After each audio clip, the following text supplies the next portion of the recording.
வாராகி. இந்த அம்பாளுக்கு ரொம்ப சிறப்பு என்னன்னா சந்தனம்.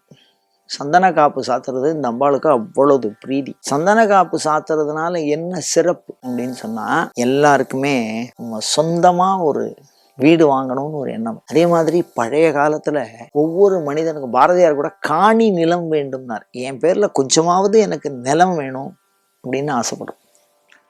அந்த மாதிரி தன் பெயருக்கு ஒரு சொந்த நிலம் வேண்டுமாயினும் சரி, ஒரு வீடு இருப்பிடம் அது செழிப்பாக இருக்க வேண்டும், நன்றாக அமைய வேண்டும் அப்படின்னு இருந்தால் இந்த அம்பாலை தான் அமைச்சு கொடுக்கும். இப்போ நவீன காலத்துல நிலத்தை வாங்கி அதை விற்கிறது அப்படின்னு ஒரு விஷயம். அந்த மாதிரி இருக்கக்கூடியவா, அந்த தொழில் பண்றவாள்லாம் இந்த தேவதையை வணங்கினால் அந்த பூமியை விற்பதனாலோ வாங்குவதனாலோ அவர்களுக்கு செல்வ செழிப்பை தரக்கூடியவள். அதோடு மாத்திரம் இல்லாமல் நில ஆக்கிரமிப்பு செய்திருக்கிறார்கள்.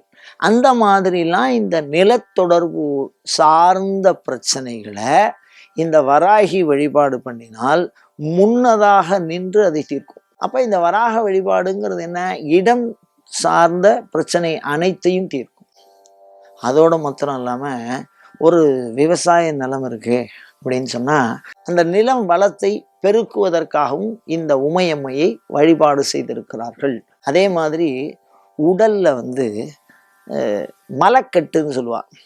அதாவது கிட்னியில் ப்ராப்ளம், பாத்ரூம் போக முடியாது, லெட்ரின் போக முடியாது அப்படிங்கிற மாதிரி சில பிரச்சனைகள், இந்த மல தொடர்பான பிரச்சனைகள் இருந்தால் அந்த பிரச்சனைகளை தீர்க்கக்கூடியவ, செல்வத்தை நிலைநிறுத்துபவள். ஒரு இடம் சார்ந்த செல்வத்தை நிலைநிறுத்துகின்ற தன்மை இந்த அம்பாளுக்கு இருக்கு. பூமி மேலே வைத்திருக்கிற உரிமைகளை நிலைநிறுத்துகிற தன்மை. ஒரு பயனற்ற பூமி அப்படியே பிரயோஜனமே இல்லாம இருக்கும், அது மூலியமா ஒரு வருமானத்தை வரவழைக்கும். இதெல்லாமே பூமி சார்ந்த விஷயம். இந்த பூமி சார்ந்த அத்துணை விஷயங்களுக்கும் இந்த வராகி தேவி தான் அதிதேவதை.